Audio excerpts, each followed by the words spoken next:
So, ప్రతిరోజు ఏ విధంగా చేస్తామో అదే విధంగా ఈరోజు కూడా ఒక 5 నిమిషాల పాటు మీ నుదుటి మీద ఐ యామ్ గాడ్ ప్రతి అక్షరాన్ని పూర్తి స్థాయిలో దర్శిస్తూ దైవము అనే అంశాన్ని అంతరంలో మరింతగా పెంపొందించుకుంటున్నాము. I am God.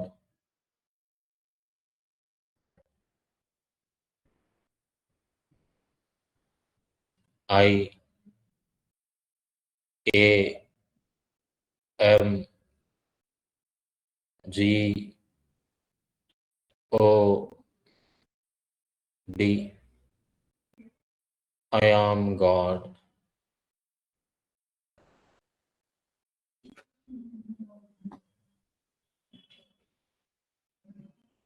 నేను దైవాన్ని.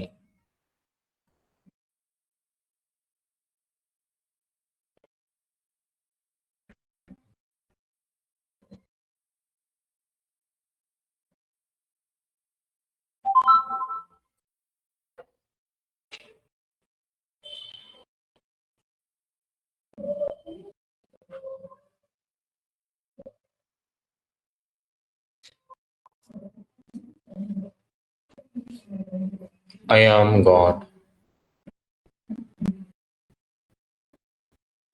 దైవంగా ప్రతి క్షణము నిరంతరము జీవిస్తున్నాను.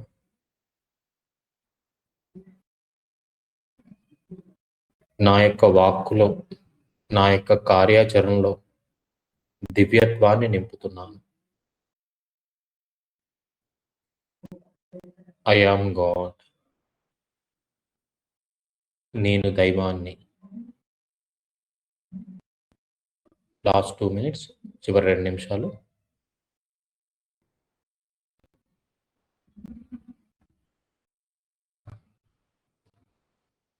I am God. నేను దైవాన్ని.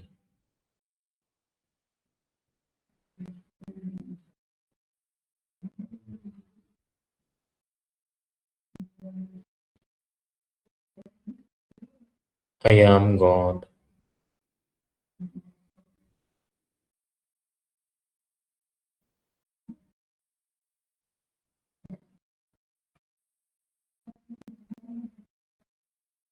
ఆఖరి ఒక్క నిమిషము.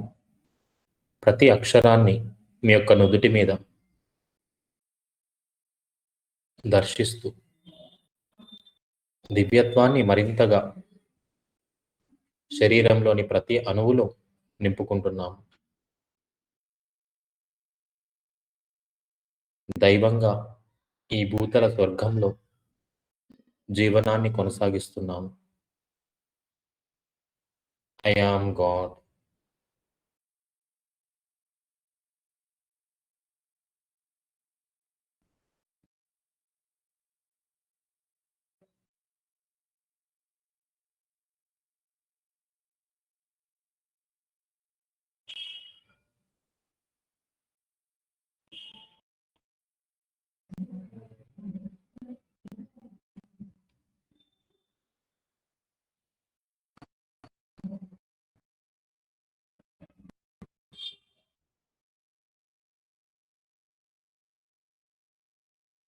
ఓకే మాస్టర్స్, నిదానంగా కళ్ళు తెరవండి.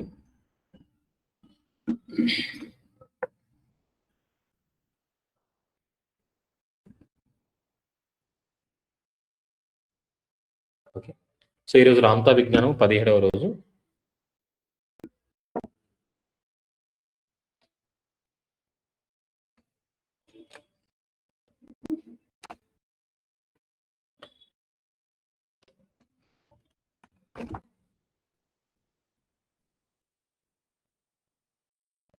పేజ్ నెంబర్ 118 దగ్గర ఉన్నాం మాస్టర్. ఎవరికైనా ఐడియా ఉందా? పేజ్ నెంబర్ 118 లేకపోతే 120 అనుకుంటా.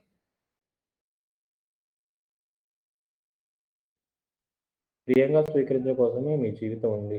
ఈ జీవితం ఎంతో సంపూర్ణం, అమూల్యం. మహా సాహసాలకు, జటిల సామర్థ్య పరీక్షలకు ఇది అలవాటు. మీ జోక్యం కోసం కోసం అనంతమైన అవకాశాలు ఈ జీవితంలో స్వతసిద్ధంగా పేజ్ నెంబర్ 120. పేజ్ నెంబర్ 120లో మనం ఉన్నాము. సో దేవతల కన్నా మహోన్నతులు అంటే దేవతలు ఏదైతే మనం ఇంతకాలం అనుకుంటూ వచ్చామో వాళ్ళకంటే కూడా మనము మహోన్నతులు అని చెప్తున్నారు. మాస్టర్ అది చాప్టర్ ఏంటిది చెప్తారా ఒకసారి? దేవతల కన్నా మహోన్నతులు. దేవతల కన్నా మహోన్నతులో లాస్ట్కి వచ్చాం. దేవతల కన్నా మహోన్నతులు అనే చాప్టర్లో లాస్ట్ పారాగ్రాఫ్ లాస్ట్ పేజ్లో ఉన్నాం అనమాట. దివ్య పురుషులు దివ్య స్త్రీలు అయినా అనే పాయింట్ దగ్గర నుంచి స్టార్ట్ అవుతుంది. Okay, page number 120. ఇది జిరాక్స్ ప్రింట్ తీసిన దాంట్లో. దివ్య పురుషులు దివ్య స్త్రీలు అయిన మీరందరూ ప్రశంసాపాత్రులు. దైవం మానవత అయినప్పుడు భూతలం మీద సృష్టి పరిణామ క్రమాలకు అవకాశం ఏర్పడగలుగుతుంది. కనుక నిజంగా మీరు ఎంతో వైభవపేతులు.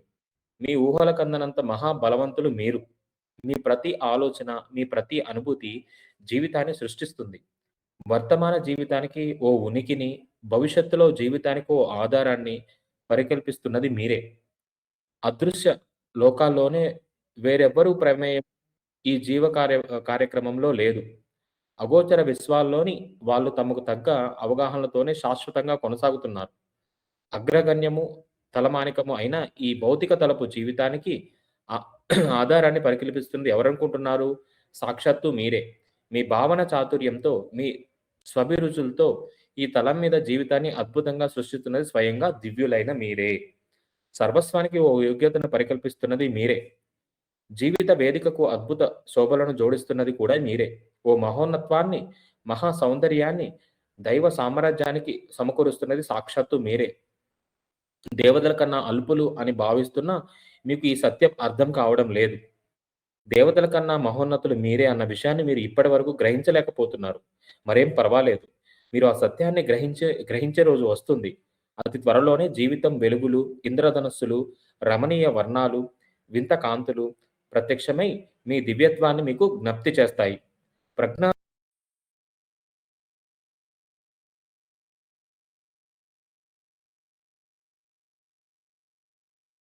జీవితం ఎలా ఉంటుందనుకుంటున్నారు? దివ్యత్వపు సంపూర్ణ అవగాహన కోసం ఈ జీవితం అత్యంత ఆవశ్యకం అయినా అన్న విషయం అతి స్పష్టంగా మీకు అప్పుడు అర్థమై తీరుతుంది. ఆ ప్రజ్ఞాప్రాప్తి తర్వాత మీకోసం ఏ సాహస కృత్యాలు ఎదురవుతున్నాయనుకుంటున్నారు? అనంత అవకాశాలు మీ క్రీడోత్సాహం కోసం ఎదురవుతూ ఉంటాయి. అనంత ఆలోచన సర్వస్వం అంతా మీ హస్తగతమై పదార్థాన్ని, కాలాన్ని, స్థలావరణాన్ని, దూరాలను మిమ్మల్ని సైతం మరింత పొందికగా వ్యవస్థీకరించే, పునర్నిర్మించే నవ్య సామర్థ్యం మీకు సిద్ధిస్తుంది. సో ఇక్కడ చూడండి ఏం చెప్తున్నారు పూర్తిగా. మీ దివ్యత్వాన్ని మీకు జ్ఞప్తి చేస్తాయి. ప్రజ్ఞాతరణంగా ఆ సమయం కీర్తింపబడుతుంది. అంటే అతి త్వరలోనే ఇవన్నీ కూడా అంటే మనమే దైవాలు, దేవతల కన్నా కూడా మహోన్నతులు మనమే అనే అంశము తెలుస్తుంది. తెలిసినప్పుడు దివ్యత్వపు సంపూర్ణ అవగాహన కోసం ఈ జీవితం అత్యంత ఆవశ్యకం అన్న విషయం అతి స్పష్టంగా మీకు అర్థమై తీరుతుంది. ఆ ప్రాప్తి తరువాత మీకోసం ఏ సాహస కృత్యాలు ఎదురవుతున్నాయనుకుంటున్నారు? అనంత అవకాశాలు మీ క్రీడోత్సాహం కోసం ఎదురవుతూ ఉంటాయి. అంటే ఇంకా ఇక్కడ జీవించడం కోసం ఎన్నెన్నో అవకాశాలు ఇక్కడ ఏర్పడుతూ ఉంటాయి. అనంత ఆలోచన సర్వస్వం అంతా మీ హస్తగతమై పదార్థాన్ని, కాలాన్ని, స్థలావరణాన్ని, దూరాలను మిమ్మల్ని సైతం మరింత పొందికగా పునర్నిర్మించే నవ్య సామర్థ్యం మీకు సిద్ధిస్తుంది. ఎప్పుడు? దేవతల కన్నా మనమే మహోన్నతులు అని ఎప్పుడైతే మనం స్వీకరిస్తామో ఆ స్థితిని మనం పొందుతాము. పొందినప్పుడు వీటన్నిటిని కూడా నవ్యీకరించి అంటే మార్పులు చేయడానికి ఏవైతే ఉంటాయో నవ్య సామర్థ్యం మీకు సిద్ధిస్తుంది. పునర్నిర్మించే నవ్య సామర్థ్యం అంటే కొత్త ఎబిలిటీస్ లో మనలో వస్తాయి అని చెప్తున్నారు. అనంత దూరాల నుండి దీర్ఘ ప్రయాణాలు చేసి ఈ సమయ వ్యవస్థ ఈ అద్భుత గ్రహగోళం మీదకు అరుదించి వచ్చి ఉన్న మీరందరూ నిజంగా అత్యంత మహనీయులే. ఆ అనంత పయనం శాంతము దైవత్వాన్ని పరిపూర్ణంగా అర్థం చేసుకోవడానికే కొనసాగింది ఇప్పటి వరకు. ఆలోచన నుంచి ఆరంభము, కాంతిలోకి, విద్యుత్ క్షేత్ర సాంద్రతలోకి, భౌతిక పదార్థంలోకి, ఈ తరంలోకి మీ పయనం కొనసాగింది. ఈ యాత్రను మీరే స్వయంగా పూర్తి చేశారు. అది అత్యంత మహత్కార్యమే కాకుండా మీ ధీరత్వానికి ఓ జటిల పరీక్ష లాంటిది కూడా.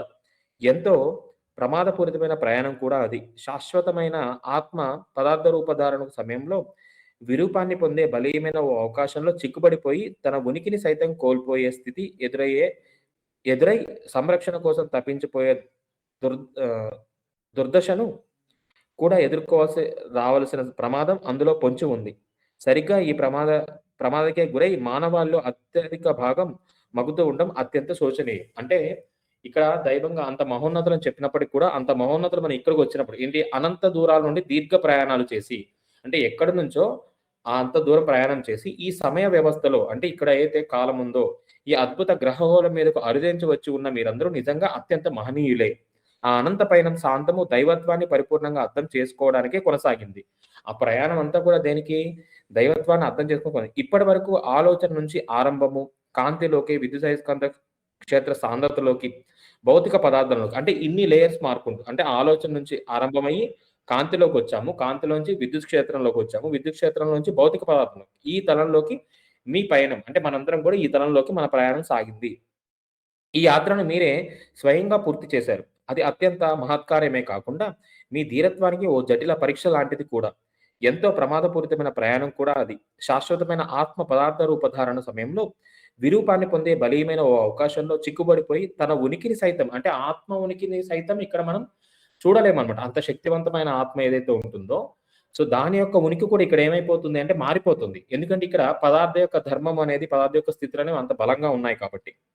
విరూపాన్ని పొందే బలీయమైన అవకాశంలో చిక్కుబడిపోయి తన ఉనికిని సైతం కోల్పోయే స్థితి ఎదురై సంరక్షణ కోసం తప్పించిపోయే దుర్దశను కూడా రావాల్సిన ప్రమాదం అందులో పొంచి ఉంది. అంటే ఆత్మ కూడా తనను తాను నిరూపణ చేసుకోవడం, తను ఉంది అని తెలుసుకోవడం ఇవన్నీ ఎలా ఉంటాయంటే మరి ఒక దుర్భరమైన స్థితిగా ఉంటుంది అని చెప్తున్నారు. సరిగ్గా ఈ ప్రమాదానికే గురై మానవాల్లో అంటే ఇటువంటి ప్రమాదానికి గురై మానవాల్లో అత్యధిక భాగం మగ్గుతూ ఉండడం అత్యంత శోచనీయం.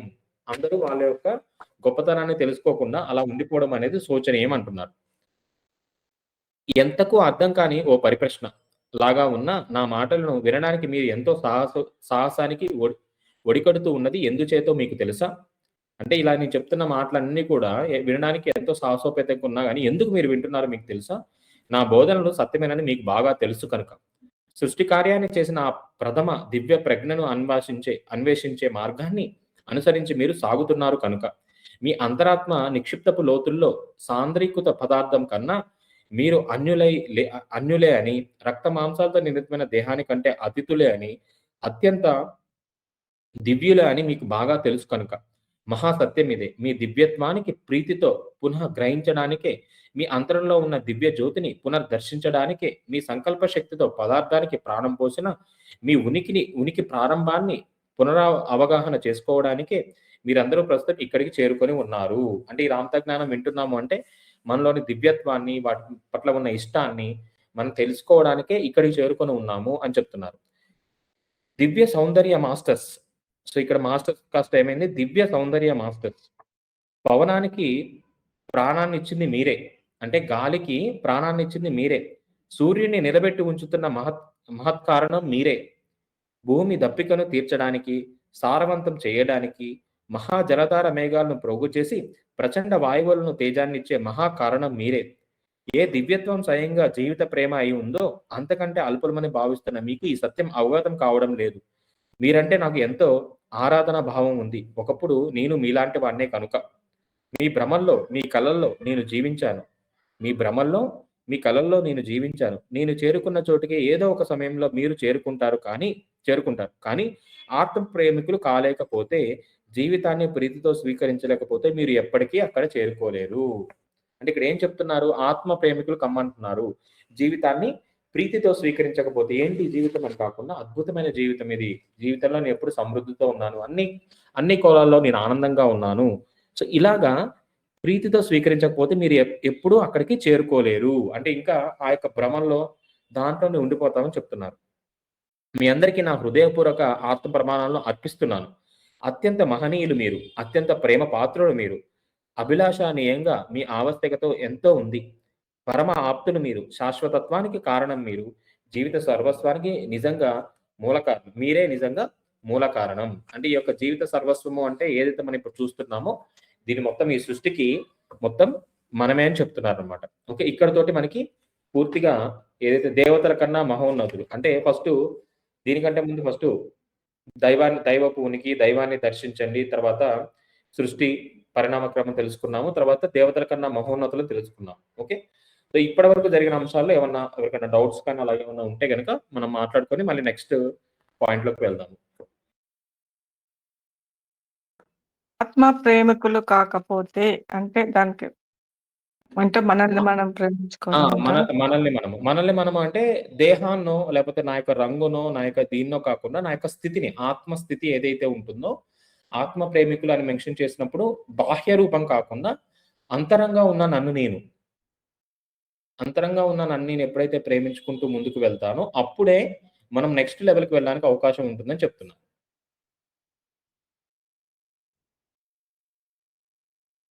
Yes masters. ఇంకెవరికైనా?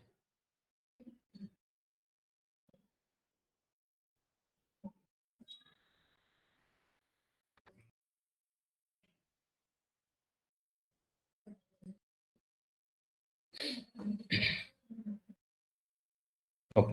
సో, నెక్స్ట్ దాంట్లోకి వెళ్దాం పారాగ్రాఫ్‌లోకి. ఐ మీన్ నెక్స్ట్ హెడ్డింగ్‌లోకి. గుర్తుపట్టగల దైవం. దైవం కన్నా ఉన్నతులం అనే స్టేజ్ రావడానికి ఎంతో ప్రాక్టీస్ చేయాలి కదా మాస్టర్. అది ఎలా?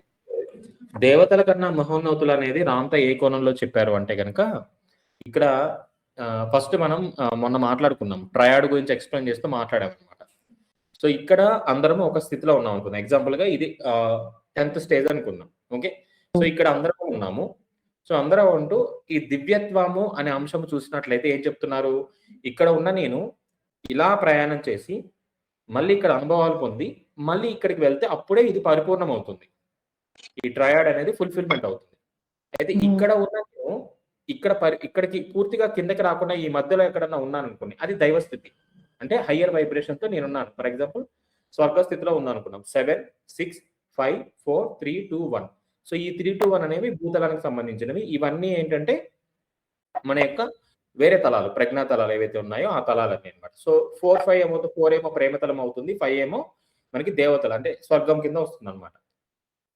అయితే దేవతల కన్నా మహోన్నతులను ఎందుకన్నారు అంటే, ఇలా వచ్చే ప్రయాణంలో వాళ్ళు సంపూర్ణత్వానికి దగ్గరగా లేరు. వాళ్ళు ఇంకా ప్రయాణం చేయాలి. అంటే దేవతలు కూడా మళ్ళీ క్లియర్‌గా మెన్షన్ చేశారు. ఎంతటి దేవతలైనా వాళ్ళు మళ్ళీ ఈ భూతలం మీద జన్మ తీసుకోవాలి. జన్మ తీసుకొని అనుభవాలను మళ్ళీ పైకి తీసుకెళ్తూ ఆ స్థితికి వస్తేనే ఇదన్నమాట. అంటే మనం ఇక్కడ మొదలైన మనము, ఈ పైన మొదలైన మనం ఇలా వచ్చాము. ఇక్కడ అనుభవాలు తీసుకొని మళ్ళీ ఇప్పుడు అధిరోహం చేస్తున్నాం. అంటే ఈ ప్రయాణంలో ముందెవరున్నారు? మనమే ఉన్నాం. దేవతలు ఎక్కడున్నారు? ఈ స్థితిలో ఉన్నారు. అంటే ఇక్కడ ఉన్న స్థితిలో ఉన్న దేవతలను చెప్తున్నారు తప్ప, ఇలా ప్రయాణం జరిగి అనుభవాలు పొంది ఇలా వెళ్తున్నాం కదా! ఇక్కడ ఉన్న వాళ్ళని చెప్పట్లేదు. మళ్ళీ ఎసెన్షియల్‌లో దేవత స్థితికి వచ్చిన వాళ్ళ గురించి చెప్పట్లేదు. ఎవరైతే ఇంకా మానవ స్థితిని పొందలేదో వాళ్ళ గురించి చెప్తున్నారు. ఎందుకంటే వాళ్ళకి ఇంకా ఎక్కువ నాలెడ్జ్ అనేది పొందలేదు కాబట్టి. వాళ్ళు పరిపూర్ణం చేసుకునే ప్రయాణంలో ఉన్నారు. మనం ఆ యొక్క అనుభవాన్ని పరిపూర్ణం చేసుకొని మళ్ళీ దైవంగా మార్పు చెందే స్థితిలో ఉన్నామన్నమాట. అధిరోహం జరుగుతుంది కాబట్టి అందుకనే దేవతల కన్నా మహోన్నతులు అని చెప్పడం జరిగింది. ఓకే. అంటే మళ్ళీ మనం ఈ ప్రయాణంలో మనం కూడా మళ్ళీ తలాలు మారుతూ పైకి వెళ్తున్న కొద్దీ సో, మనం కూడా ఆ స్టేట్‌కి చేరుకుంటాం. ఇప్పుడు ఇక్కడ ఉన్న వాళ్ళకి ఇక్కడ మనకి తేడా ఉంది. కానీ ఏం తేడా ఉంది అని చూస్తే గనక అనుభవం. దైవత్వం పట్ల లోవర్ రెల్మ్‌లో ఎంతుంది? అంటే భూతలం మీద ఉన్నప్పుడు దైవంగా నేను ఎలా జీవించానో అవగాహన నాకుంటది. ఎందుకంటే అనుభవ జ్ఞానం నాకుంది కాబట్టి. కానీ పైనుంచి వచ్చే వాళ్ళకి ఫస్ట్ లెవెల్‌లో వచ్చే వాళ్ళకి ఎవరైతే ఉంటారో ఎవల్యూషన్ కాకుండా ఇన్వల్యూషన్‌లో వచ్చే వాళ్ళు ఎవరైతే ఉంటారో వీళ్ళకి ఈ మానవ జీవితం పట్ల అనుభవం ఉండదు. అది కూడా ఇంతకు ముందు మనం చదివిన వీడియోలో ఉందన్నమాట. ప్రీవియస్ వీడియోలో కూడా అది ఉంది. ఓకే. ఇప్పుడు మనకు నెక్స్ట్ చాప్టర్ వచ్చేసి గుర్తుపట్టగల దైవం. మీకు బాహ్యంలో దైవాన్ని గుర్తించడం అసాధ్యం. అసలు ఆ అన్వేషణకు ఉపక్రమించడమే అసమంజసం. మీ అంతరంలోంచే పెళ్ళుబూకుతున్న ఆ దివ్యత్వాన్ని వర్ణించడానికి మీ సహజ ఉనికి స్థితికి దూరంగా మీరు వెళ్ళిపోతున్నారు కనుక మీకు బాహ్యంలో దైవాన్ని గుర్తించడం అసాధ్యం. అసలు ఆ అన్వేషణకు ఉపక్రమించడమే అసమంజసం. మీ అంతరంలోంచే పెళ్ళుబూకుతున్న అంటే మనలోంచి పెళ్ళుబూకుతున్న ఆ దివ్యత్వాన్ని వర్ణించడానికి మీ సహజ ఉనికి స్థితికి దూరంగా మీరు వెళ్ళిపోతున్నారు కనుక. అంటే ఎందుకు బయట కనిపించట్లేదు? అంతరంలోంచి వస్తున్న దానికి అది వర్ణించే క్రమంలో మనం ఏం చేస్తున్నాము? ఆ స్థితికి దూరంగా మీరు వెళ్ళిపోతున్నారు కనుక. గుర్తుపట్టగల దైవం అనే దానికి ఇక్కడ సెంటెన్స్ ఫార్మ్ చేసి మనకి ఇవ్వడం జరిగిందనమాట. అంటే ఆ దైవ స్థితికి మనం ఏం చేస్తున్నాం? దూరంగా వెళ్ళిపోతున్నాం. సో, అందుకని ఆ ఉనికిని మనం తెలుసుకోలేకపోతున్నాం అని చెప్తున్నారు. వెళ్ళిపోతున్నారు కనుక అని. ఈ భూతలం మీద మీ ప్రతి ఒక్కరి ఉనికికి కారణాలు ఎన్నో ఉన్నాయి. కానీ అతి గొప్పదైన, అతి ముఖ్యమైన కారణం మాత్రం ఇదే. ఓ మహా రహస్యంగా ఉన్న ఆత్మ స్థితిని అర్థం చేసుకోవడానికే. ఆ ఆత్మ బిందువును ప్రేమించగలగడానికే.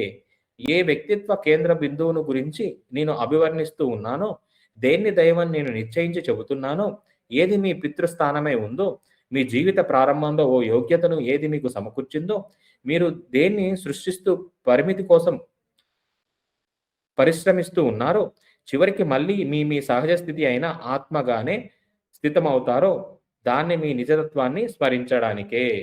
అంటే ఈ ప్రయాణమంతా ఏంటి అంటే, ఈ భూతలం మీదకి ప్రతి ఒక్కరు ఎందుకొస్తున్నారంటే చాలా కారణాలున్నాయి. కానీ అన్ని కారణాలున్నప్పటికి కూడా ఒక ముఖ్య కారణం ఏంటంటే, మనమందరం కూడా ఆత్మస్థితిని అర్థం చేసుకోవడానికి. ఏంటి ఆత్మస్థితి ఏంటి? ఎలా ఉంటుంది? దైవం ఏంటి? సో, దైవం తెలుసుకోవడం. దేని దైవాన్ని నేను నిశ్చయించి చెప్తున్నాను. అంటే రాంతా ఏవైతే చెప్తున్నాడో వాటన్నిటిని కూడా ఇక్కడ మనకి మెన్షన్ చేశారు. దైవంగానే మీరు పరిణమిస్తారు కనుక, మీ అంతరంలోని దివ్యత్వాన్ని వ్యక్తీకరిస్తారు కనుక, ఆ పరిణామ స్వరూపం ఎలా ఉంటుందనుకుంటున్నారు మీరు? దైవానికి ఆ గుర్తింపుని ఏ లక్షణాలు సమకూరుస్తున్నాయి? వాటిని ఇప్పుడు గమనిద్దాం. అంటే దైవం యొక్క లక్షణాలు ఎలా ఉంటాయి అనేది గుర్తుపట్టగల దైవము. అంటే దైవాన్ని ఎలా గుర్తుపట్టాలి అనేది ఇక్కడ మెన్షన్ చేస్తున్నారు. అందుకనే ఇప్పుడు గమనిద్దాం అంటున్నారు. ఏ దేవుణ్ణి నేను ప్రేమిస్తూ ఉన్నానో, ఎవరికి నేను సదా భృత్యుడినో, ఎవరి వల్ల పరమాద్భుతాలన్నీ సంభవిస్తున్నాయో, ఆ తత్వమే నిరంతరం కొనసాగే జీవ సర్వస్వం. అంటే ఏదైతే నేను ప్రేమిస్తూ ఉన్నానో, అంటే ఇష్టపడుతూ ఉన్నాను, సదా భృత్యుడినో అంటే ఇదేమొస్తుందో, సదా అంటే ఎల్లప్పుడు, భృత్యుడినో అంటే ఎవరికన్నా తెలుసా మాస్టర్ దీని గురించి? భృత్యుడినో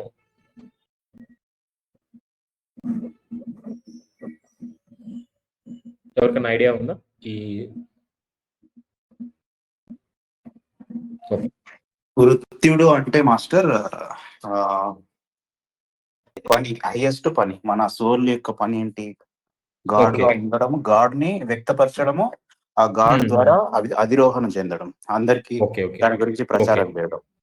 ఓకే, థ్యాంక్ యూ మాస్టర్. ఎవరికి నేను సదా భృత్యుడినో, ఎవరి వల్ల పరమాద్భుతాలని సంభవిస్తున్నాయో, ఆ తత్వమే నిరంతరం కొనసాగే జీవ సర్వస్వం. జీవ సామ్రాజ్యపు శాశ్వతత్వంలో, అమరమైన అనంతతత్వంలో ప్రస్తుత వర్తమానం తప్ప మరేదీ లేదు. చూడండి, ఈ యొక్క తత్వం నిరంతరం కొనసాగే జీవ సర్వస్వం. ఈ యొక్క తత్వమే అంటే ఈ పరమాద్భుతాలన్నీ, అంటే ఏవైతే మన ముందు సంభవిస్తున్నాయో, ఇవన్నీ అద్భుతాలన్నీ ఏవైతే ఉన్నాయో, దాన్నే కొనసాగే జీవ సర్వస్వం అని చెప్తున్నారు నిరంతరం. జీవ సామ్రాజ్యపు శాశ్వతత్వంలో, అంటే ఈ యొక్క జీవ సామ్రాజ్యపు శాశ్వతత్వంలో, అమరమైన అనంతతత్వంలో ప్రస్తుత వర్తమానం తప్ప మరేమీ లేదు. అంటే ప్రెజెంట్ మూమెంట్ తప్ప ఏమీ లేదు అని చెప్తున్నారు. అనంత శాశ్వతత్వం ఈ వర్తమానంలోనే ఉంది. అంటే ఈ యొక్క అనంతము అంటే ఇన్ఫనైట్, శాశ్వతత్వము అంటే మనకి కంప్లీట్ గా అది అలా ఉండిపోతుంది అనమాట. అంటే మార్పు చెందనేది శాశ్వతత్వం, అంటే అలాగే ఉండిపోయేది. సో అనంతమైన శాశ్వతత్వం ఎక్కడుంది? వర్తమానంలోనే ఉంది. అందుకనే చాలా మంది మనకి ప్రెజెంట్ లో ఉండండి, సో వర్తమానంలో ఉండండి అని చెప్తూ ఉంటారు. ఈ వర్తమాన క్షణంలో ఉన్నదున్నట్లుగా సర్వస్వము దైవమే. అంటే ఈ ప్రెజెంట్ మూమెంట్ లో ఏదైతే ఉందో ఆ యొక్క సర్వస్వము దైవమే. ఉన్నదున్నట్లుగా వర్తమానికి ఉనికి సర్వస్వమే. ఉన్నదున్నట్లున్న వర్తమాన ఉనికి సర్వస్వమే దైవము. రాబోయే వర్తమాన క్షణాల్లోనూ ఆ దైవం స్వయం నుంచి ముందుకు కొనసాగుతూ సర్వస్వ ప్రాణ స్పందనల, జీవ స్ఫూర్తుల, అనుభూతుల, విస్తరణల, పరిణామాల సర్వస్వమే ప్రకటితమవుతున్న స్వక్రియ ఉనికే దైవము. అంటే ఇక్కడ జరుగుతున్న మార్పులు ఏవైతే ఉన్నాయో, అంటే ప్రస్తుతంలో మనం ఏవైతే చేస్తూ జరుగుతున్నాయో ఆ ప్రెసెంట్ మూమెంట్ లో ఉన్నదే దైవం అని చెప్తున్నారు. రాబోయే వర్తమాన క్షణాల్లోనూ, అంటే నెక్స్ట్ ప్రెసెంట్ మూమెంట్ మళ్ళీ ఏమవుతుంది? ఇది పాస్ట్ అవుతుంది, మళ్ళీ ప్రెసెంట్. అంటే ప్రతి క్షణము మారుతున్న కొలది పాస్ట్ ప్రెసెంట్, ఫ్యూచర్ ప్రెసెంట్ గా మారిపోతూ ఉంటుంది, ప్రెసెంట్ పాస్ట్ గా మారిపోతుంటుంది. అలాగా రాబోయే వర్తమాన క్షణాల్లోనూ, రాబోయే వర్తమాన క్షణాల్లో అంటే ఫ్యూచర్ లో కాదు, మళ్ళీ ఆ ఫ్యూచర్ కాస్త పాస్ట్ అవుతుంది కాబట్టి. సో అప్పుడే చెప్తున్నారు రాబోయే వర్తమానం అంటే అప్పుడు కూడా అది ప్రెసెంటే, ఫ్యూచర్ కాదు. సో ఇది మనం గుర్తుపెట్టుకోవాలి. ఆ దైవం స్వయం నుంచి ముందుకు కొనసాగుతున్న సర్వస్వపు ప్రాణ స్పందనల, జీవ స్ఫూర్తుల, అనుభూతుల, విస్తరణల, పరిణామాల సర్వస్వమే ప్రకటితమవుతున్న స్వక్రియే ఉనికే దైవము. అంటే దైవాన్ని గుర్తుపట్టడానికి ఇలా చెప్తున్నా. అంటే ప్రెజెంట్ మూమెంట్ లో ఏదైతే జరుగుతుందో, దాన్ని ఏదైతే మనం స్వీకరిస్తామో, ఏదిగా మనం ప్రెజెంట్ మూమెంట్ లో ఉంటామో, సో అక్కడ దైవము స్థితి అదే దైవంగా చెప్తున్నారు అనమాట. ఆ మూమెంట్, ప్రెజెంట్ మూమెంట్ ని. సర్వస్వానికి అంతం దైవమే. సర్వస్వానికి అంతం దైవమే. అయినా ఆ దివ్యత్వానికి సరిహద్దులు, ఆరంభము, అంతము లేవు. ఉనికి స్వరూపంతో ఉన్న ఆ జగత్పిత వాస్తవాలకే వాస్తవం, పరిణామాలకే పరిణామం, విశ్వాలకే విశ్వం. అంటే ఇక్కడ ఏం చెప్తున్నారు? ఇప్పుడు మనం ఏవైతే చూస్తున్నామో వీటన్నిటికీ దైవం ఎవరు అంటే ఈ సమస్త సృష్టికి తనే దైవం అని చెప్తున్నారు అనమాట. అలాగే జగత్పిత వాస్తవాలకే వాస్తవం. జగత్పిత ఎలాంటి వాడు అంటే ఇప్పుడు జరుగుతున్న వాస్తవాలకే వాస్తవం. అంటే దీన్ని ఎలా చెప్పాలి? ఇప్పుడు మనం కళ్ళతో చూస్తున్నాం. కళ్ళతో చూడడానికి ఏదైతే చూపిస్తుందో అదే దైవం. చెవులతోటి వింటున్నాం. చెవులతో వినడానికి ఏదైతే మనల్ని సిద్ధం చేసిందో అదే దైవం. సో ఇలాగ ఏదైతే మన యొక్క ఉనికిని, ఈ సర్వస్వాన్ని, జీవ సర్వస్వాన్ని నడిపిస్తున్న ఏదైతే ఉంటుందో ఆ యొక్క నడిపించే స్థితే దైవం కింద చెప్తున్నారు అనమాట. ఏదైతే నడిపిస్తుందో అదే దైవం కింద చెప్తున్నారు. మీది ఓ చిన్న విశ్వం. కేవలం మీరు ఉన్న చోటులో తప్ప మరి ఎక్కడ జీవితం లేదని మీరు అనుకుంటూ ఉంటే మీరు ఎంతో పొరబడుతూ ఉన్నట్లే. చూడండి, మీది ఓ చిన్న విశ్వం. కేవలం మీరు ఉన్న చోటులో తప్ప మరి ఎక్కడా జీవితం లేదని మీరు అనుకుంటూ ఉంటే మీరు ఎంతో పొరబడుతూ ఉన్నట్లే. నిజానికి పాలపుంత అనే పేరున్న మీ చిన్న విశ్వంలోనే 10 లక్షల కోట్ల సూర్యులు ఉన్నారు. అంటే చూడండి, చిన్న విశ్వం అని చెప్పి పాలపుంత గురించి డిస్కస్ చేస్తూ ఆ పాలపుంతలో 10 లక్షల కోట్ల సూర్యులు ఉన్నారు. మనం చూసేది ఒకటే సూర్యుడిని, కానీ ఎన్ని చెప్తున్నారు? 10 లక్షల కోట్ల సూర్యులు ఉన్నారు. ప్రతి సూర్యుడి చుట్టూ ప్రదక్షిణ చేస్తూ గ్రహాలు ఉన్నాయి. ఆ గ్రహాలు జీవిత ఆధారాలు అయి ఉన్నాయి. సూర్య కుటుంబాలు మొత్తం ఎన్ని ఉన్నాయో లెక్క పెట్టి చెప్పడానికి అంకెలు చాలవు. గణాతీతంగా అవి ఉన్నాయి. ఎన్ని గ్రహాల్లో జీవితం ఏర్పడి ఉందో లెక్క పెట్టి చెప్పడం కూడా అసాధ్యమే. సంఖ్యలకు అంటే అంతే విషయం కాదది. అంటే మనం కౌంట్ చేసే అంత చిన్న విషయం కాదది. దైవం అనంతం కనుక ఆ దైవపు అనంతతత్వాన్ని గ్రహించాలంటే కాలానికి, దూరాలకి, కొలతలకు అతీతంగా మీ అవగాహన అధ్యయనాన్ని సాగించాల్సి ఉంటుంది. అతి నిక్కచ్చిగా ఉండే ఆ పరమ సత్యంలో ఈ అభ్యంతరాలే ఉండవు. చూడండి, అంటే దైవము అనే అంశాన్ని మనం తెలుసుకోవాలంటే ఏం చెప్తున్నారు? ఆ దైవాన్ని గుర్తుపట్టాలి. అంటే ఆ దైవ స్థితిని మనం అందుకోవాలి, లేదా ఆ దైవ స్థితిని మనం ఆ స్థితిలోకి మనం ప్రయాణం చేయాలి అనుకుంటే ఆ దైవపు అనంతత్వాన్ని గ్రహించాలంటే కాలానికి, దూరాలకు, కొలతలకు అతీతంగా మీ అవగాహన అధ్యాయాన్ని సాగించాల్సి ఉంటుంది. అంటే నేను తెలుసుకోవాలని ప్రయత్నం చేసినప్పుడు ఇప్పుడు ఏవైతే నేను కాలము, దూరము ఇలాంటివన్నీ అనుకుంటున్నానో అంటే మన యొక్క అవగాహన అధ్యాయాలు ఎలా మారిపోవాలి? వాటికి అతీతంగా ఉండాలి. అంటే కాలాతీతంగా ఆలోచన చేయగలగాలి. దూరాలను పూర్తిగా మార్పు చేసుకోవాలి. అంటే దూరమే లేదనే స్థితిలోకి రావాలి. అలాగే ఎప్పుడైతే ఈ కొలతలకు అంటే ఈ కొలమానాలు ఏవైతే ఉంటే వీటన్నిటికీ అతీతంగా ఎప్పుడైతే మనం వెళ్తామో అప్పుడు అధ్యయనం సాగించినప్పుడే అతి నిక్కచ్చిగా ఉండే ఆ పరమ సత్యంలో ఈ అభ్యంతరాలే ఉండవు. ఉంటున్నది దైవమే. ఆ మహత్తుకు ప్రారంభం ఎప్పుడు? ఆరంభమే లేనిది అది. ఎప్పుడు ఉంటున్నదే దైవం. ఆలోచనే, అనంత స్థలావరణమే, అనంత ఆకాశమే, సుదీర్ఘాంతరాల్లో అవతరించబోయే మాతృకలను పూర్ణాధారము, జీవ ప్రదాత అయిన ఆ అనంత శూన్యమే దైవము. చూడండి, ఆ అనంత శూన్యమే దైవము. ఈ మొత్తం ఏదైతే ఉందో దాన్నే దైవం కింద చెప్తూ వస్తున్నారు. విశ్వ మాతృకలు అంటే ఏమిటో తెలుసా మీకు? కాంతిని అవి పదార్థంగా పరివర్తించి అనంత అంతరిక్షంలోని విరజిమ్మి అసంఖ్యాక నక్షత్రాల వ్యవస్థ స్వరూపాలైన విశ్వాలను సృష్టిస్తాయి.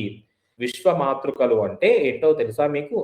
కాంతిని అవి పదార్థంగా పరివర్తించి, అంటే కాంతిని ఏం చేస్తాయి? పదార్థ స్థితికి పరివర్తించి అనంత అంతరిక్షంలోని విరజిమ్మి, ఈ యొక్క అనంత అంతరిక్షంలోకి విరజిమ్మి అసంఖ్యాక నక్షత్రాల వ్యవస్థ స్వరూపాలను విశ్వాలను సృష్టిస్తాయి. ఈ విశ్వ మాతృకలు అనేవి ఈ యొక్క విశ్వాలను ఏం చేస్తున్నాయి? కాంతిని పదార్థంగా మార్చి ఈ అనంతమైన విశ్వంలో వెదజల్లుతున్నాయి అన్నమాట. ఆ వెదజల్లినప్పుడు ఏర్పడుతున్నాయే ఈ యొక్క విశ్వము. అంటే మన అయితే యూనివర్స్ అంటామో అలాంటి విశ్వాలను సృష్టిస్తాయి.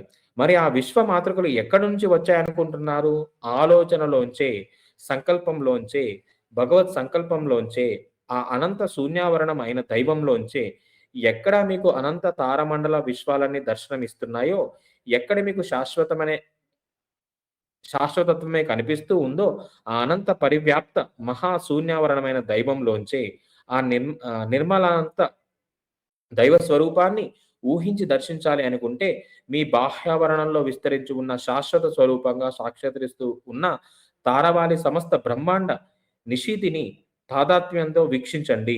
మీకు కనిపిస్తున్న వాటన్నింటిని పరివేష్టించి ఉన్నది, సర్వస్వానికి ఆధారాన్ని, యోగ్యతను పరికల్పిస్తూ ఉన్నది ఆలోచన ప్రవాహమైన దైవమే కనుక. అంటే ఈ సమస్త సృష్టిలో ఏదైతే ఉందో దాన్ని పూర్తిగా విస్తరించి ఏదైతే ఉందో, అంటే ఆవాలంలో ఉన్నా, మన ఎదురుగా ఉన్నా, ఎక్కడా ఉన్నా దర్శించాలి అనుకుంటే, ఆ నిర్మలానంత దైవ స్వరూపాన్ని ఊహించి దర్శించాలి అని అనుకుంటే, అంటే మనం ఒక ఊహాశక్తితో దాన్ని చూడాలి అనుకుంటే, మీ బాహ్యావరణంలో విస్తరించి ఉన్న శాశ్వత స్వరూపంగా సాక్షాత్కరిస్తూ ఉన్న తారవాళి సమస్త బ్రహ్మాండ నిశీధిని తాదాత్మ్యంతో వీక్షించండి. మీకు కనిపిస్తున్న వాటి అన్నింటినీ పరివేష్టించి ఉన్నది. అంటే మనకు కనిపిస్తున్న గ్లాసు కానీ, పెన్ను కానీ, లేకపోతే పుస్తకం కానీ, లేకపోతే ఒక మైక్ కానీ, లేకపోతే ఏదైనా ఫోన్ కానీ, ల్యాప్‌టాప్ కానీ, ఇలా ప్రతీది కూడా పరివేష్టించి ఉన్నది సర్వస్వానికి ఆధారాన్ని, సమస్త సృష్టికి ఆధారాన్ని, యోగ్యతను పరికల్పిస్తూ ఉన్నది ఆలోచన ప్రవాహమైన దైవమే కనుక. అంటే ఇక్కడ చూస్తున్నవన్నీ ఏంటి, మనకి పదార్థ రూపంలో కనిపిస్తున్నప్పటికీ కూడా వీటి యొక్క సృష్టి ఎక్కడి నుంచి మొదలైంది అంటే ఆలోచన నుంచి. ఆ ఆలోచన నుంచి మొదలైంది, పదార్థంగా మార్పు చెంది మనకు కనిపిస్తుంది. ఎప్పుడైతే మనం నిశీతిగా అంటే దైవం ఎక్కడుంది అని ఒక ప్రయత్నపూర్వకంగా మనం చేసినప్పుడు, మన యొక్క స్థితిగతులు అంటే కాలము, పదార్థము ఇటువంటి అంశాలు కాకుండా మనం పూర్తిగా ఆ దృష్టికోణంలోకి వెళ్ళి మనం బాగా, అందుకని ఇక్కడ ఆ పదాన్ని వాడారు. ఏం తాదాత్మ్యంతో అంటే పూర్తిగా ఆ స్థితిలోకి మనం వెళ్ళాలి, ప్రయత్నం చేయాలి. ప్రయత్నం చేసినప్పుడు అప్పుడు ఆ ప్రవాహం దైవమే కనుక, ఆ ఆలోచన ఏదైతే ద్వారా కలిగిందో అదే అక్కడి నుంచే ప్రతీదీ ఏర్పడింది అనే ఒక అవగాహన మనకు వస్తుంది అని చెప్తున్నారు. ఆకాశం అంటే మహాశూన్యమైన అందరూ అనుకుంటూ ఉంటారు. ఆకాశం అంటే మహాశూన్యమని అందరూ అనుకుంటూ ఉంటారు. మరైతే ప్రతి పదార్థాంశాన్ని నిర్దిష్టమైన కక్షల పరిభ్రమణాల్లో సవ్యంగా నిలబెట్టి ఉంచుతూ ఉన్న శక్తి ఏదే ఉందనుకుంటున్నారు? అంటే ఇప్పుడు ఆకాశంలో ఎన్నో నక్షత్రాలు, గ్రహాలు ఇవన్నీ ఉంటాయి. వీటన్నింటినీ కూడా పర్టిక్యులర్‌గా ఒక పొజిషన్‌లో నిర్దిష్టంగా ఉంచి ఏముంచుతుంది అనుకుంటున్నారు? ఆకాశ మార్గంలో భూమిని నియమించి ఉంచుతున్నది ఏ శక్తి అంటారు? 10 లక్షల కోట్ల సూర్యులను నియమిత స్థానాల్లో ఏ శక్తి నిలిపి ఉంచుతోంది? పదార్థ ప్రయాణాలను అన్నింటినీ సమ్మతిస్తూ సానుకూలం చేస్తున్న శక్తి ఏమంటారు? ఏ రాజమార్గం మీద కాంతి ప్రసరాలు ప్రచండ వేగంతో జరుగుతున్నాయంటారు? మీరు అంటున్న శూన్యంలోంచేనా? 10 లక్షల కోట్ల సూర్యులను వాటి చుట్టూ పరిభ్రమిస్తున్న గ్రహాలన్నీ ఏ శూన్యం భరిస్తుందో దాన్ని చూపించండి చూద్దాం. ఒక తలంలో సర్వ పదార్థాల్లోనూ ఉన్న ద్రవ్యరాశే దైవం. ఒక తలంలో సర్వ పదార్థాలు అంటే ఫర్ ఎగ్జాంపుల్ భూమి తీసుకుందాం. ఈ భూమి మీద అంటే మనకి పదార్థ స్థితి ఉంటుంది కాబట్టి ఈ తలంలో సర్వ పదార్థంలో ఉన్న ద్రవ్యరాశే దైవం. అంటే ఇక్కడ పదార్థ స్థితిలో ఉన్నదే దైవం. మరో తలంలో అన్ని పరిణామాల మధ్య సాగుతున్న కాల ప్రవాహమే సమాంతర విశ్వాలను ఏకకాలంలో పరికల్పిస్తూ ఉన్న కాలపు మెలికే దైవము. అంటే చూడండి ఇక్కడ ఏం చెప్తున్నారు అంటే మనం గుర్తుపెట్టుకోవాలి. సమాంతర విశ్వాలు అంటే ప్యారలల్ యూనివర్సెస్. సో ఎవరైతే మన 25th ప్రోగ్రామ్కి వచ్చారో అక్కడ మనం క్లియర్ గా క్వాంటమ్ ఫిజిక్స్ గురించి అంటే ప్యారలల్ గా ఎట్ ఎ టైంలో మనం మల్టిపుల్ లెవెల్స్ లో కూడా ఉంటాం. ఇంతకుముందు కూడా డిస్కస్ చేసాం. సో అదే చెప్తున్నారు మళ్ళీ రామ్త. సమాంతర విశ్వాలను ఏకకాలంలో పరికల్పిస్తూ అంటే సేమ్ టైంలో ఇప్పుడు మనం ఎక్కడైతే ఉన్నామో ఈ పదార్థ ద్రవ్యరాశిలో ఈ ఫ్రీక్వెన్సీలో ఉన్నాం కాబట్టి మనకి ఇది వాస్తవంగా కనిపిస్తూ ఉంటుంది. ఇదే సమయంలో ఇక్కడే మనం ఎక్కడైతే కూర్చున్నామో ఇదే సమయంలో ఇక్కడే ఇతర ఫ్రీక్వెన్సీలో ఉన్న వాళ్ళకి అది సత్యంగా కనిపిస్తూ ఉంటుంది. అంటే సేమ్ మూమెంట్ లో ఈ నవ్ మూమెంట్ లోనే ప్యారలల్ గా ఎన్నో యూనివర్సెస్ ఉన్నాయి అని చెప్తున్నారు. సమాంతర విశ్వాలను ఏకకాలంలో పరికల్పిస్తూ ఉన్న కాలపు మెలికే దైవము. ఈ కాలపు యొక్క మెలికే దైవము. అత్యంత మహోన్నతమైన చివరి తలంలో శూన్యతమే సర్వస్వాన్ని భరిస్తూ ఉన్న ఆలోచనే అనంత పరివ్యాప్త శాశ్వతమైన దైవము. శాశ్వతత్వమే దైవము అని చెప్తున్నారు. అంటే ఈ సృష్టి మొత్తం ఏదైతే ఉందో చివరి తలంలో అంటే లాస్ట్కి ఏదైతే ఉంటుందో శూన్యతమే సర్వస్వాన్ని భరిస్తూ ఉన్న ఆలోచనే. అంటే ఈ యొక్క సృష్టి మొత్తాన్ని నడిపిస్తున్న ఆలోచన అంటే ఇది ఇక్కడ ఉండాలి, అక్కడ ఉండాలి, ఇక్కడ ఉండాలి, అలాగా ఏదైతే స్థితం చేసి ఉందో అదే దైవం అని చెప్తున్నారు. ప్రస్తుత శాశ్వత వర్తమానంలో ప్రాణంతో స్పందిస్తూ విస్తరిస్తూ పరిణితి చెందుతూ ఉన్న జీవిత సర్వస్వమే దైవము. అంటే ఇక్కడ ఉన్న వర్తమానంలో ప్రస్తుత శాశ్వత వర్తమానము అంటే మనకిది ప్రస్తుతము, శాశ్వతమైన వర్తమానం ఇదే మనకు తెలిసినంత వరకు. ప్రాణంలో స్పందిస్తూ అంటే మనందరిలో స్పందిస్తూ, విస్తరిస్తూ, పరిణితి చెందుతూ ఉన్న జీవిత సర్వస్వమే దైవము. ఒకప్పుడు ఉన్నదాన్ని సమ్మతించింది, ఇప్పటి సర్వస్వాన్ని ఉండనిస్తున్నది, రాబోయే వాటి కోసం నిరీక్షిస్తూ ఉన్నది ఇప్పటి ఈ ఉనికి వర్తమానమే. అంటే ప్రెజెంట్ ఈ యొక్క ఏదో ఉనికి అంటున్నామో, మన ప్రెజెన్స్ అంటున్నామో, ఈ ప్రెజెన్స్ యొక్క లైక్ ప్రెజెంట్ మూమెంట్. ఏ గమ్యాలను అందుకొని, ఏ ఆశయాలు ఉండని అపరిమిత ఆలోచన కార్యక్రమమే, నిరంతర ప్రవాహ తత్వమే ప్రాణాన్ని, జీవితాన్ని అనంతంగా సృష్టిస్తోంది. ఆలోచన నుంచి కాంతి దాకా, కాంతి నుంచి పదార్థం దాకా ఆ జీవ ప్రవాహం సాగుతోంది. సంకల్ప మాత్రంలో సదా పరివర్తితమవుతూ నిరంతర సృజనాత్మకతతో నిర్మిస్తూ, ఎల్లప్పుడూ విస్తరిస్తూ, శాశ్వత ఉనికితో వర్తమానంలో ఉంటూ ఉన్నది సర్వస్వ మూలమైన దైవమే. అంటే ఏదైతే మనం ఎక్కడ చూసినా ప్రతి అణువణువులో దైవం ఉందని మనం చెప్తున్నామో, దాన్నే మనకి ఇక్కడ రామ్తా క్లియర్ గా డీటెయిలింగ్ ఇస్తున్నారు అనమాట.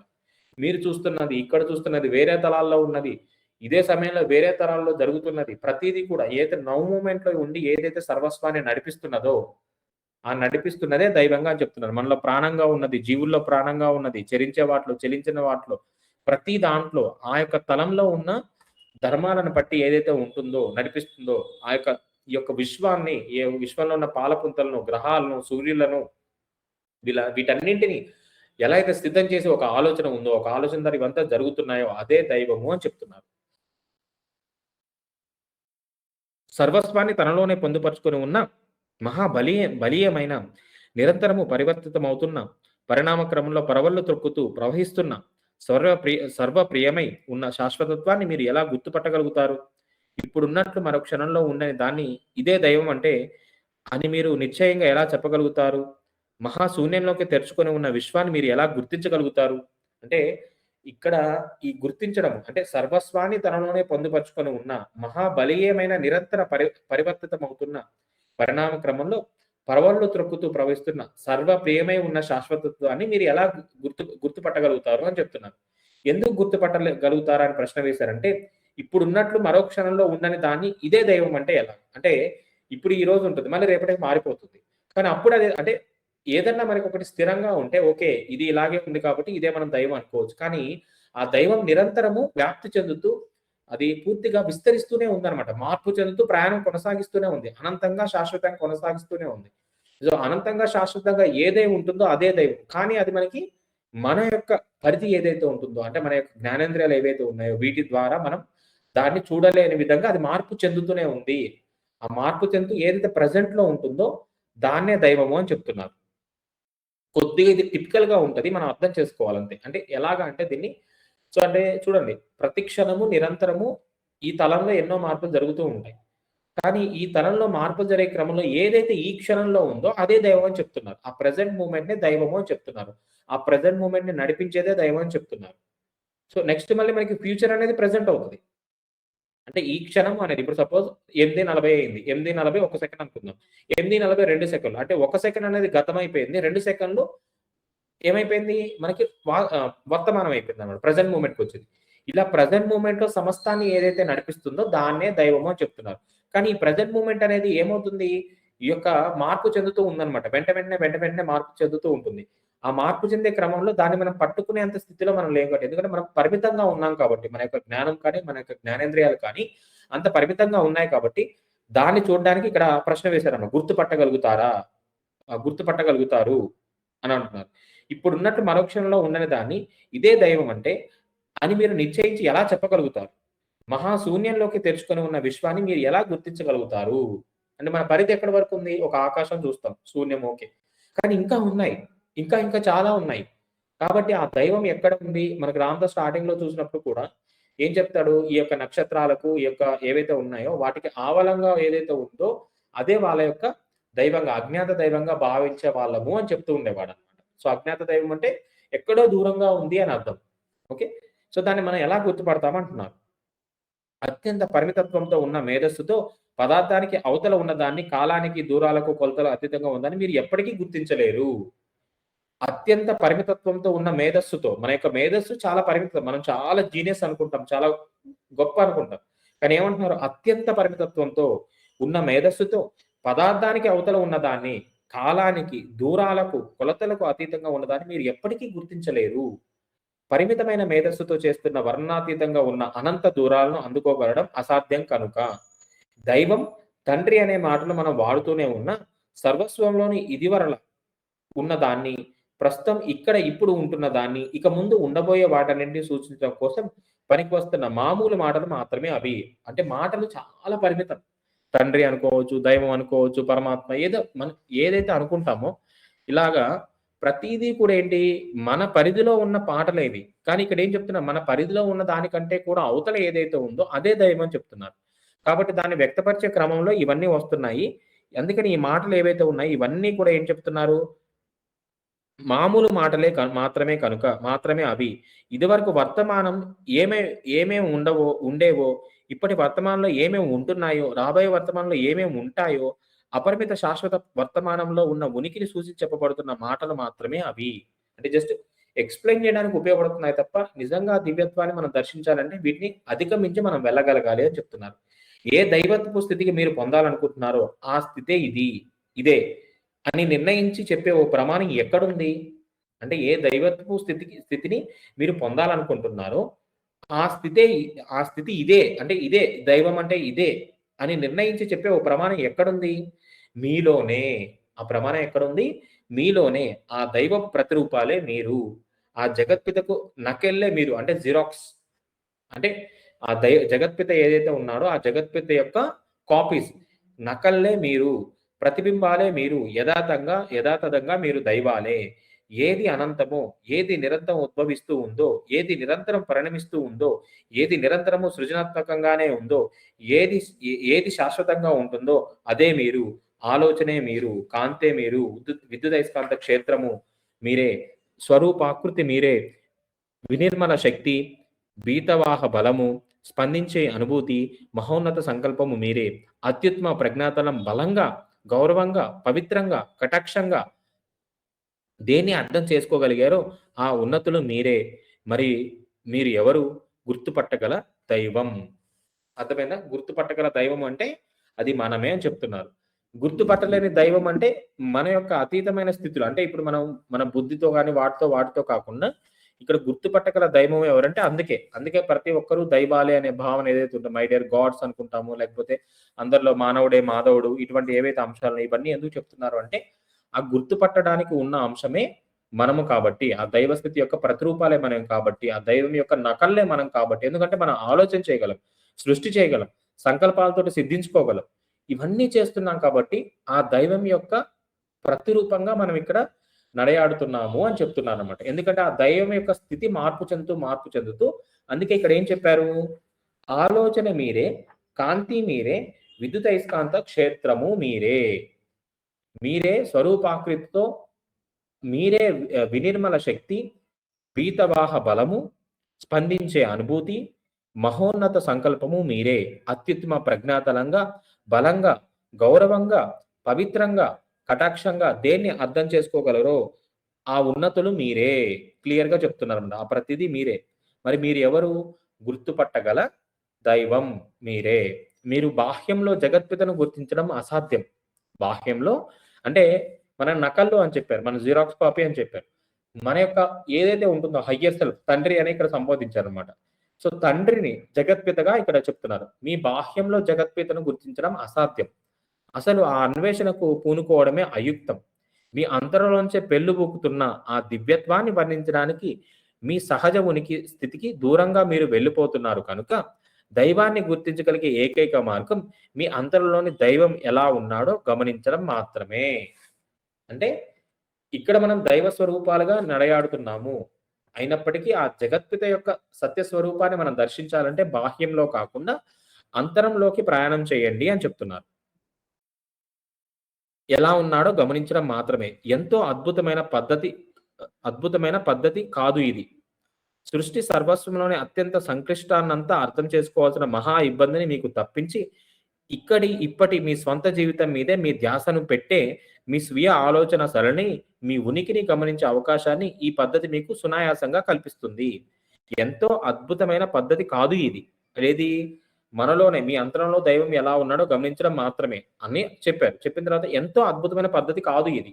అంటే ఇదేదో గొప్ప పద్ధతి కాదు. సృష్టి సర్వస్వంలోని అత్యంత సంక్లిష్టాన్నంతా అర్థం చేసుకోవాల్సిన మహా ఇబ్బందిని మీకు తప్పించి, అంటే ఈ యొక్క సృష్టిలో అంటే ఏం చెప్తున్నారు ఇక్కడ, ఏవైతే సృష్టిలో ఈ సృష్టి సర్వస్వంలోని అత్యంత సంక్లిష్టాన్నంతా, అంటే చూడండి నక్షత్రాలు ఇవన్నీ ఎక్కడెక్కడో ఉన్నాయి, అర్థం చేసుకోవాల్సిన మహా ఇబ్బందిని మీకు తప్పించి, ఆ యొక్క మహా ఇబ్బందిని తప్పించి ఇప్పటి మీ స్వంత జీవితం మీదే మీ ధ్యాసను పెట్టే, మీ స్వీయ ఆలోచన సరళి, మీ ఉనికిని గమనించే అవకాశాన్ని ఈ పద్ధతి మీకు సునాయాసంగా కలిగిస్తుంది. అంటే ఏ పద్ధతి? అంతరంలోకి వెళ్ళి దర్శించే పద్ధతి అని చెప్తున్నారు. దైవాన్ని గ్రహించే, అర్థం చేసుకునే, అనుభవించే ఏకైక మార్గం. ఒక్క నిమిషం సార్. అవును మాస్టర్. ఎంతో అద్భుతమైన పద్ధతి కదా అనబోయి కదు అంటాడు అనుకున్నా సార్. అదే ఉంటుంది. నేను అదే అనుకుంటున్నాను. కదు ఇది ఎంతో అద్భుతమైన పద్ధతి. కదు నేనే తప్పు చదివాను, సారీ మాస్టర్స్. ఎంతో అద్భుతమైన పద్ధతి కదు, అది కాకి దీర్ఘం లేదు, కదు అని. అంటే ఇది ఎంతో గొప్ప పద్ధతి కదు అని చెప్తున్నారు. ఎందుకంటే బాహ్యంలో ఎక్కడెక్కడో ప్రయాణం చేసి, థ్యాంక్ యూ మాస్టర్ కరెక్షన్ చేసినందుకు, thank you so much. So ఎంతో అద్భుతమైన పద్ధతి కదు ఇది. సృష్టి సర్వస్వంలో అత్యంత సంక్లిష్టాన్నంతా అర్థం చేసుకోవాల్సిన మహా ఇబ్బందిని మీకు తప్పించి, అంటే బయట ఉన్న వాటన్నిటిని కూడా అర్థం చేసుకోవడం తప్పించి అంతరంలోకి ప్రయాణం చేసి తెలుసుకోవడం అనేది ఎంతో అద్భుతమైన పద్ధతి అని చెప్తున్నారు. దైవాన్ని గ్రహించే, అర్థం చేసుకునే, అనుభవించే ఏకైక మార్గం మిమ్మల్ని మీరు గ్రహించి అర్థం చేసుకొని అనుభవాన్ని పొందడం మాత్రమే. చూడండి, దైవాన్ని గ్రహించే, అర్థం చేసుకునే, అనుభవించే ఏకైక మార్గం మిమ్మల్ని మీరు గ్రహించి అర్థం చేసుకొని అనుభవాన్ని పొందడం మాత్రమే. అంటే దైవాన్ని పొందాలి అంటే ఎవరిని? ముందు నన్ను నేను అర్థం చేసుకోవాలి. ఏకైక మార్గం ఏంటి? నన్ను నేను గ్రహించడమే, నన్ను నేను అర్థం చేసుకోవడమే. నేనేంటి, నా ఆలోచనలు ఏంటి, నా జీవితం ఏంటి, నేను ఎలా వెళ్తున్నాను, ఎలా చేస్తున్నాను, ఎటువంటి భావనలు కలుగుతున్నాయి, ఆ భావనలు నేను ఎలా వ్యక్తపరుస్తున్నా, ఇలా ప్రతిదీ నన్ను నేను అర్థం చేసుకోవడమే ఆ యొక్క అనుభవాన్ని పొందడం మాత్రమే, ఆ యొక్క పూర్తిగా దైవాన్ని గ్రహించే పద్ధతి అని చెప్తున్నారు. ఆత్మానుభూతితో మిమ్మల్ని మీరు తెలుసుకున్నప్పుడే దైవాన్ని మీరు గ్రహించగలుగుతారు. ఆత్మానుభూతితో మిమ్మల్ని మీరు తెలుసుకున్నప్పుడే దైవాన్ని మీరు గ్రహించగలుగుతారు. ఆ తరువాత నిశ్చయంతో మీరు ఆ మాట చెప్పవచ్చు, తండ్రి ఎవరో ఇప్పుడు నాకు తెలుసు, ఆయన నేను ఒక్కరమే కనుక. చూడండి, ఇంత తిరిగి తిరిగి తిరిగి ఏం చెప్తున్నారు? ఎప్పుడైతే ఆత్మానుభూతితో ఆ స్థితిని మనం తెలుసుకున్నప్పుడు ఏం చెప్తున్నారు? ఆయన నేను ఒక్కరమే కనుక. అంటే తన యొక్క ప్రతిరూపాలుగా ఇక్కడ ఉన్నప్పటికీ కూడా, నకలు ఏదైతే ఉందో ఈ నకలుగా ఉన్నప్పటికీ కూడా అంతర్ముఖం అయినప్పుడు ఆత్మస్థితితోటి మనం దాన్ని దర్శించినప్పుడు ఆ తండ్రి ఏ విధంగా ఉన్నానో నేను ఆ విధంగానే ఉన్నాను, నేను ఏ విధంగా ఉన్నానో తండ్రి ఆ విధంగా ఉన్నాను. అందుకనే ఆయన నేను ఒక్కరమే కనుక, నేను ఎవరో నాకు తెలుసు కనుక అని అప్పుడు మనకి తెలుస్తుంది అనమాట. అంటే ఇక్కడ చూడండి, ఇప్పుడు ఈ పేపర్ ఉంది, ఈ బుక్ ని మనం ఇప్పుడు ఒక 100 జిరాక్స్లు తీసాం. సో 100 జిరాక్స్లు అన్ని మనం కలిపేసి పెట్టామనుకోండి. I mean first copy, second copy ఇలాగ అన్నీ ఉంటాయి కదా, అన్ని కలిపేసి పెట్టాము. సో పెట్టినప్పుడు ఏది ముందుది ఏది తర్వాతది అనేది ఎలా తెలుస్తుంది? ఏదైతే అక్కడ మనకు ఉందో అది ప్రతిదీ ఒరిజినల్ లాగే ఉంటుంది. అలాగే ఈ దైవం అనే, అందుకని నకలు అనే పదాన్ని అక్కడ వినియోగించారు. సో అక్కడ నుంచి ఏదైతే వచ్చిందో ఆ వచ్చింది వచ్చినట్టుగానే ఇక్కడ ఉంది. కానీ ఆ వచ్చింది వచ్చినట్టుగా ఉంది, మనం దాంట్లో ఉన్న దివ్యత్వాన్ని తెలుసుకోవాలంటే అంతర్ముఖమై ఆత్మ ప్రేమికులమైనప్పుడు, ఆత్మ స్థితి ద్వారానే మనలో మనం అర్థం చేసుకున్నప్పుడు, అది ఆత్మానుభూతితో మిమ్మల్ని మీరు తెలుసుకున్నప్పుడే దైవాన్ని మీరు గ్రహించగలుగుతారని చెప్తున్నారు. సో మన మీద మనకి ఒక ఇది ఉండాలి, ప్రేమతత్వం ఉండాలి, ఇష్టం ఉండాలి. ఏమవుతుంది మనకి? చూడండి, ఒక పని చేస్తాం, అయ్యో ఇలా చేశాను, అసలు నాకు అసలు బుద్ధి లేదు, అసలు నాకేమీ లేదు, నేను ఇలా ఉన్నాను అలా ఉన్నాను, అసలు నాకు ఏంటో అర్థం కావట్లేదు, అసలు నేను ఎంత తప్పులు చేస్తున్నాను, ఇలాగా మనల్ని మనం నిందించుకోవడము, జడ్జిమెంట్ కామెంట్ మనకి మనం కూడా చేసుకోకూడదు. ఎందుకంటే మనందరం దైవాలము. అక్కడ ప్రతిదీ ఒక అనుభవపూర్వకం కోసమే జరుగుతుంది తప్ప ఇతర ఏ అంశంతో జరగట్లేదు. ఒకటి ఎరుకతో జరిగినా, ఎరుక లేకుండా జరిగిన, ఎందుకంటే ఆ దైవం యొక్క స్వస్వరూపాలమే మనం, ఆ యొక్క నకలే మనం అని చెప్తున్నారు. కాబట్టి ఇక్కడ ఎరుక ఉండి జరిగినా, ఎరుక లేకపోయినా జరిగినా జరగాల్సిన ఏదో అది జరుగుతూనే ఉంటుంది. కానీ ఎప్పుడైతే ఎరుకను నింపుకొని ఆత్మస్వరూపులమై ఆత్మానుభూతితో అంతరంలో ఉన్న స్థితులను మనం గమనించగలుగుతామో అప్పుడు ఆ అనుభవాలకు ఒక పరిపూర్ణత వస్తుంది. సో అనుభవాలకు పరిపూర్ణత వచ్చినప్పుడు అర్థమవుతుంది అనమాట, ఓకే నాలో ఉన్న దైవము, ఏదైతే ఈ సృష్టి నడిపిస్తున్న దైవము రెండు ఒకటే, తండ్రి నేను ఒకటే, ఆయన నేను ఒక్కరమే కనుక, నేను ఎవరో నాకు తెలుసు కనుక అని ఒక భావన మనలో కలుగుతుంది అన్నమాట. ఆ తర్వాత నిశ్చయంతో మీరు ఆ మాట చెప్పవచ్చు, ఏంటి? మొత్తం ఒకటే, ఉన్నదల్లా ఒకటే. నేనే ఆ దైవము, దైవమే నేను అనే ఒక భావన మనలో కలుగుతుందని చెప్తున్నారు. దైవంలాగా ఉండాలంటే మీరు మీలాగే ఉండాలి. చూడండి. దైవంలాగా ఉండాలంటే మీరు మీలాగే ఉండాలి. మీ ఉనికి వర్తమానంలోనే మామూలుగా మీరు ఉండే అప్పుడు మీరు అనంత శూన్యులుగానే, అపరిమితులుగానే, సృజనాత్మకంగానే, స్వేచ్ఛగానే ఉంటారు. సర్వ సమ్మతిగానే, ఓ ప్రవాహంగానే, ఓ ప్రశాంత నిశ్శబ్దంగానే, ఓ ఆనందంగానే మీరు ఉంటారు. స్వచ్ఛమైన శక్తి స్వరూపంగానే, బలీయమైన మార్గదర్శకంగానే, భావ సర్వస్వంగానే, సర్వ సంకల్పంగానే మీరు ఉంటారు. స్వంతం స్వంత ఉనికితో శ్వాసను ప్రేమిస్తున్నంత ఆత్మ ప్రేమికులై మీ సౌశల్యాన్ని జీవ సర్వస్వానికి సమర్పించి పొందుపరిస్తే దైవం ఎలా ఉంటుందో మీరు అలాగే ఉంటారు. కేవలం మీరుగానే మీరు ఉండాలి. ఉనికి స్థితి అదే. నిత్యత్వం అదే. మీ ఉనికితో మీరు వర్తమానంలో ఉంటే సర్వస్వము మీరే అవుతారు. దైవం అవ్వడం అంటే అది నేనే అనడమే. చూడండి. ఇంత చెప్పి సింపుల్‌గా ఒక్క సెంటెన్స్‌లో చెప్పాడు. దైవం అవ్వడం అంటే అది నేనే అని అనడమే. అంటే అనడము అంటే పైపైన కాదు. ఆ స్థితిని మనం అనుభూతి చెంది దాన్ని మనం అంతరంలో నింపుకున్నప్పుడు అప్పుడు ఆ భావన కలుగుతుందని చెప్తున్నారు. కేవలం మీరు మీరుగానే ఉండాలి. ఉనికి స్థితి అదే. మనం ఎలా ఉన్నామో అలాగే. నిత్యత్వం అదే. మీ ఉనికితో మీరు వర్తమానంలో ఉంటే సర్వస్వం మీరే అవుతారు. అంటే ప్రెజెంట్‌లో ఉండడము అంటే ఒకటే మాస్టర్స్. సో, ఇక్కడ ప్రెజెంట్ అని ఇన్ని సార్లు వచ్చింది. వర్తమానం ఇన్ని సార్లు ఎందుకొచ్చిందంటే, ఈ క్షణంలో ఏదైతే మీ యొక్క ఆలోచన ఉందో, అంటే ఆ ఆలోచన దేనికి? గతంలో జరిగిన అంశం గురించో, లేకపోతే భవిష్యత్తులో జరిగే అంశం గురించో కాకుండా ఈ క్షణంలో ఇప్పుడు ఈ పుస్తకం చదువుతున్నాం. నా దృష్టి మొత్తం ఈ క్షణంలోనే ఉంది. సో, ఈ క్షణంలో ఏదైతే సర్వస్వం ఉందో అదే దైవము అని చెప్తున్నారు. Now moment. ఇది పట్టుకోవడానికి కొద్దిగా మనకు టైం పడుతుంది గానీ, మన ఆలోచనల ప్రవాహాన్ని మనం పూర్తిగా ఈ నౌ మూమెంట్‌లో పెట్టినప్పుడు ఏమవుతుందంటే, మీకు అర్థమైపోతుంది. ఆ యొక్క నౌ మూమెంట్ యొక్క విశిష్టత కానీ, ఆ నౌ మూమెంట్‌ని మనం ఎలాగ అనుభూతి చెందుతామనేది సహజంగానే మీరు పట్టుకోగలుగుతారు. అంటే ఇప్పుడేముంది భవిష్యత్తులోకెళ్ళొచ్చు ఆలోచన. 9 తర్వాత ఏం చేద్దాము? తర్వాత ఇంతకుముందు అయింది గదా! టైం అయింది గదా! ఇలా ఎన్నో రకాల ఆలోచనలు రావచ్చు. బట్ ఇవన్నిటిని మనం ఏం చేస్తాం? నౌ మూమెంట్‌లోకి తీసుకురాగలగాలి. ఓకే. Yes master. సో, ఈరోజు ఇక్కడ వరకు మనం క్లోజ్ చేద్దాము. ప్రేమ కానుక అనేది మనం రేపు కంటిన్యూ చేద్దాము. ఏమన్నా డౌట్ ఉందా? ఇక్కడి వరకు. గుర్తుపట్టగల దైవం అంటే అది మనమే. ఈ భూతలం మీద మనం ఉన్నాం కాబట్టి గుర్తుపట్టగల దైవం మనమే. ప్రేమ కానుక కూడా చిన్న పాయింటే. ఒక హాఫ్ అన్ అవర్‌లో అయిపోవచ్చు. రేపు అనన్య సత్యం కూడా అయిపోద్దేమో చూద్దాము. అనన్య సత్యం కాదులెండి. అనన్య సత్యం చాలా పెద్దగుంది. ప్రేమ కానుక నెక్స్ట్ రేపు మనం. Yes master. నమస్తే మాస్టర్. చెప్పండి. నేను మీ క్లాస్ రీసెంట్‌గానే స్టార్ట్ చేశాను వినడం. ఆ! యాక్చువల్లీ నాకొక డౌట్ అన్నమాట ఈ క్లాస్ వింటున్నప్పుడు. ఇప్పుడు ఆహ్, అమరత్వం అని చెప్పి ప్రోగ్రామ్ కూడా నేను మొన్న ఆన్‌లైన్‌లో చూసాను. అదే జూమ్‌లో. అయితే ఆహ్, రమణ మహర్షి దగ్గర నుంచి రామకృష్ణ పరమహంస వీళ్ళందరూ శరీరాన్ని వదిలేసారు కదా! అవునండి. ఆహ్, కృష్ణుడు వీళ్ళందరూ శరీరాన్ని వదిలేసారు కదా! వాళ్ళు కూడా వెల్ నాలెడ్జ్ కదా! మరి ఎందుకు అవును. శరీరాన్ని వదిలేసారు? వాళ్ళకి కూడా ఇదంతా అవును. ఐడియా లేదంటారా? అసలేంటి అన్నది నాకొక డౌటు. డౌట్ ఉంటుంది. అవునవును. తప్పకుండా ప్రతి ఒక్కరికి కలిగే డౌటే ఇది. అంటే ఇక్కడ హ్మ్. ఆహ్, మనము కొన్ని సిద్ధాంతాలు నమ్ముతూ ఉంటామండి. హ్మ్. సో, ఇప్పుడు ఎలా అంటే ఇప్పుడు మనం ఇలాగే శంకరాచార్యుల వరకు వెళ్దాం ఒకసారి. శంకరాచార్యుల అవును. వాళ్ళు వెళ్ళినప్పుడు ఏంటంటే మనకి ద్వైతము, అద్వైతము, త్రైతం గూడా ఉంది. అవును. ఓకే. సో, హ్మ్. ద్వైతము అంటే ఏంటి? 2గా ఉన్నాయి అంటారు. అవును. ఓకే. దీంట్లో మళ్ళీ ఏమంటారు? ఆత్మ, అనాత్మ కూడా అంటారు. ఆత్మ అంటే హ్మ్. శాశ్వతమైనది. అనాత్మ అంటే మార్పు చెందేది. ఓకే. ఓకే. సో, ఇలాగా కొన్ని సిద్ధాంతాలున్నాయి. హ్మ్. అలాగే అద్వైతము అనేది ఒకటుంది. అంటే ద్వైతాన్ని ఎంత విశ్వసిస్తామో అద్వైతము కూడా అంతే. అద్వైతాన్ని ఇస్తున్నప్పుడు త్రైతం గూడా అంతే. కానీ దేన్ని మనం ఎంచుకుంటాము అనేది ఇంపార్టెంట్. హ్మ్. ఓకే.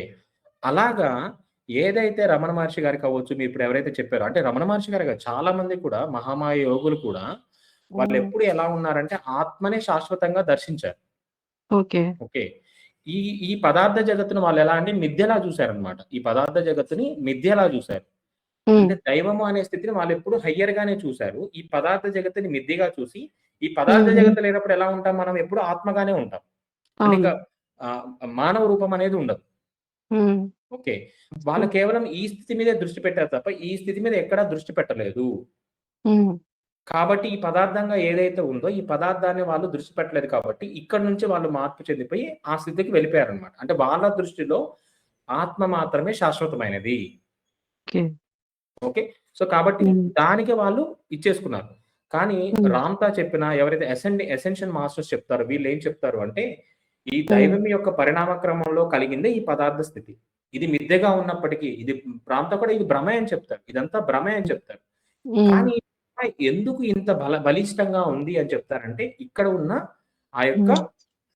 పదార్థ స్థితి వల్ల, ఆ యొక్క ప్రకంపనల తీవ్రత అనేది చాలా తక్కువగా ఉండడం వల్ల, ఆ కంపనాల తీవ్రత తక్కువగా ఉండడం వల్ల అంటే హ్మ్. ఇప్పుడు ఇది ఎలా చెప్తారంటే మీరు అడిగిన ప్రశ్న ప్రకారము ఇప్పుడు మనం హ్మ్. నిద్రపోతాం. సో, నిద్రలో ఉన్నంత వరకు అదే మన వాస్తవం. అవునండి. అక్కడ మీకు శరీరం ఉంది. అవును. అక్కడ మీకు ఉనికి ఉంది. అక్కడే భయము కలిగింది, ఆనందం కలిగింది. ఎన్నో అనుభవాలు అక్కడ కలగొచ్చు. కానీ ఎప్పుడైతే అవును. నిద్ర లేస్తామో అప్పుడేమవుతుంది? అదంతా అది కళ అని అనుకుంటాం. ఒక దాన్ని కలయో పట్టించుకోము. ఇది వచ్చేస్తది.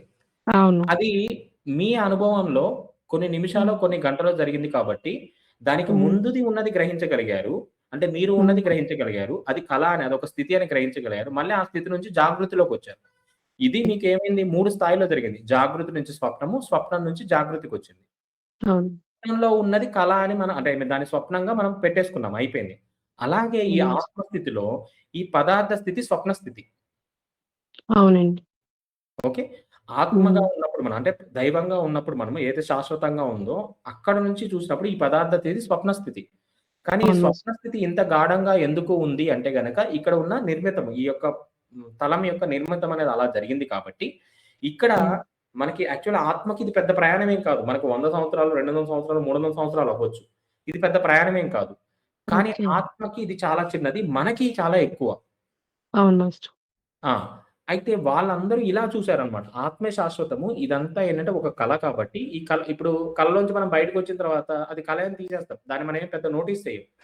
అవును వాళ్ళు మాస్టర్. దాన్ని ముందుగానే దర్శించగలిగారు ఆ యోగులు. ఎవరైతే ఇప్పుడు రమణ మహర్షి గారు ఉన్నారో వీళ్ళందరూ కూడా దాన్ని హ్మ్. ముందుగానే దర్శించగలిగారు. ఓకే. దర్శించగలిగి ఏం చేశారు, ఓకే. ఈ పదార్థ స్థితిని వాళ్ళు పూర్తిగా తీసేసారు. వాళ్ళ దృష్టిలోంచి తీసేసారు. ఓకే. ఓకే. వాళ్ళ పర్సెప్షన్ అది. అయితే ఇక్కడ ఇంకొక హ్మ్. విషయం గుర్తుపెట్టుకోవాలి. అంటే రమణ మహర్షి గారు ఎంత ఈ స్థితిని యాక్సెప్ట్ చేశారు అంటే అది వారికే సాధ్యం. హ్మ్. శరీరం పట్ల ఎటువంటి ఇది పెట్టుకోలేదు. అంటే శరీరం కుళ్ళిపోతున్నా, శరీరానికి పురుగులు పడుతున్నా, ఏం పడుతున్నా కానీ ఎక్కడా కూడా శరీరం హ్మ్. పట్ల కొద్దిగా కూడా దుఃఖించలేదు. అవును. ఓకే. కానీ ఇక్కడ హ్మ్. రమణ ఏం చెప్తున్నారు? ఎసెన్షియల్ అంటే అధిరోహణ చేసిన మాస్టర్స్ ఏం చెప్తున్నారు అంటే గనక ఈ యొక్క హ్మ్. శరీర నిర్మితం ఎలా జరిగింది అని చూస్తే అది ఒక చైతన్య స్వరూపం. అంటే ఈ కళ కూడా ఇప్పుడు మనం పడుకున్నాము. స్వప్నం వచ్చింది లేచాము.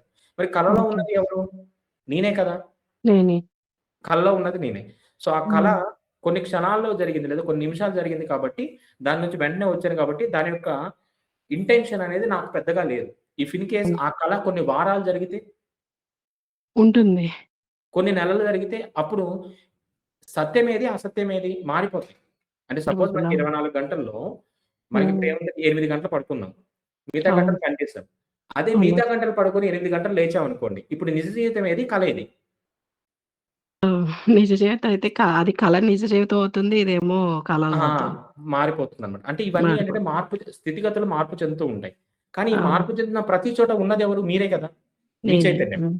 హ్మ్. సో, అందుకనే రామ్‌తా ఏం చెప్తారంటే, ఇక్కడ ఏదైతే మనకి పదార్థ స్థితి ఏర్పడిందో, ఈ పదార్థ స్థితిని మనమే ఏర్పరచుకున్నాం. ఎందుకంటే, ఈ అనుభవాలను పూర్తిగా హ్మ్. పొందడం కోసము, ఆత్మ యొక్క ఉన్నత స్థితి, దైవం యొక్క ఉన్నత స్థితి ఏదైతే ఉంటుందో, దాన్ని ఇక్కడి నుంచే మనం పూర్తిగా తెలుసుకోగలం. ఓకే. అంటే ఈ లోవర్ వైబ్రేషన్స్ ద్వారానే తెలుసుకోగలం. కానీ హ్మ్. అది వేరు కాదు.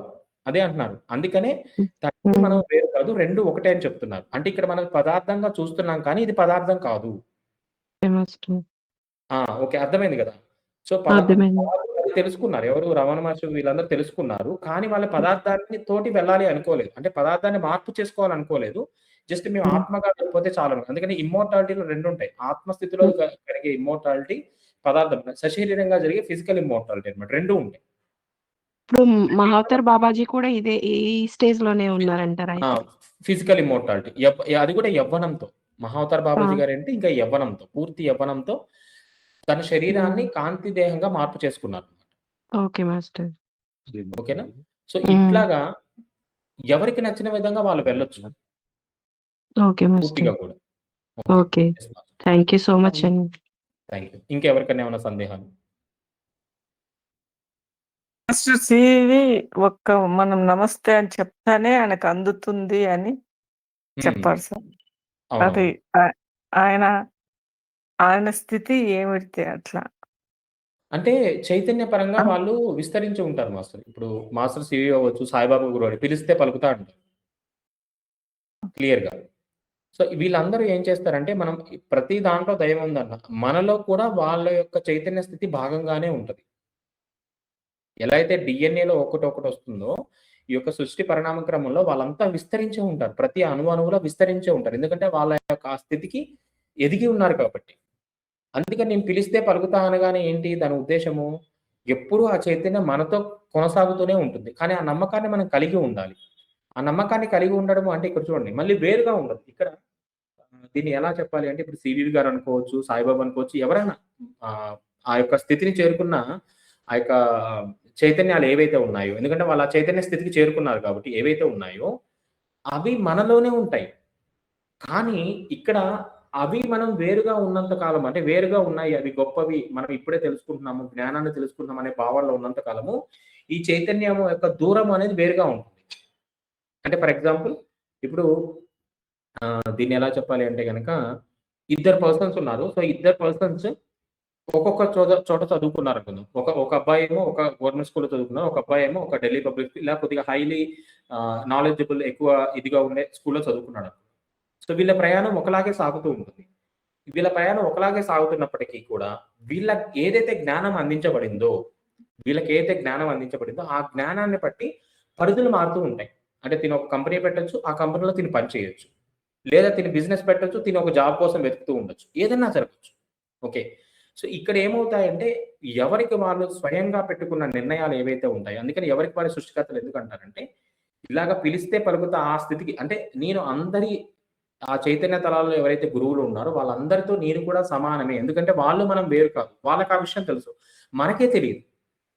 అంటే గురువులు మనకంటే పెద్దవాళ్ళు, గొప్పవాళ్ళు అని అనుకుంటాం. ఎస్ గొప్పవాళ్ళు. ఎందుకంటే వాళ్ళు ఈ స్థితి నుంచి ఆ స్థితికి వెళ్ళారు కాబట్టి. కానీ మనం వెళ్ళలేదని మనం వేరుగా కాదు. వాళ్ళ దృష్టిలో వాళ్ళు మనము అందరము ఒకటే. మన దృష్టిలోనే వేరుగా చూస్తున్నాం. సో ఇలాగా పిలిస్తే పలికితే ఎందుకన్నారు అంటే వాళ్ళ దృష్టిలో అందరం ఒక చోటే ఉన్నాం. వెంటనే అది రెస్పాండ్ అవుతారు. కానీ అది నమ్మకంతో మాత్రమే జరుగుతుంది కాబట్టి ఆ విధంగా చెప్పారు. అంటే మనకి అది కనిపించదు. కనిపించేస్తుంది. ఇప్పుడు గాలి ఎక్కడుంది? మన చుట్టూ గాలి ఉంది. కానీ కనిపిస్తుందా? కనిపించదు. అలాగే వాళ్ళ చైతన్యం అనేది నిరంతరము మనతో పాటు ప్రవహిస్తూనే ఉంటుంది. మన చైతన్యము వాళ్ళ చైతన్యము ఎప్పుడు అనుసంధానం అయ్యే ఉంటుంది. ఎప్పుడైతే నమ్మకంతో మనం విశ్వసించి ప్రయత్నం చేస్తామో, ప్రయత్నించినప్పుడు వాళ్ళ నుంచి ఇప్పుడు చూడండి మెడిటేషన్‌లో కూర్చుంటారు. సో కూర్చొని కనెక్ట్ అవ్వాలనుకుంటారు. కనెక్ట్ అయిపోతారు. అది ఎలా సాధ్యము? ఒకరోజు కూర్చున్న వాడికి కనెక్ట్ అవుతారు. నెల రోజులు చేసిన వాళ్ళకి కనెక్ట్ అవుతారు. అంటే ఇక్కడ నమ్మకము, విశ్వాసం మాత్రమే ఆ యొక్క కమ్యూనికేషన్, ఆ ఫ్రీక్వెన్సీ మ్యాచ్ అయ్యేలా చేస్తుందన్నమాట.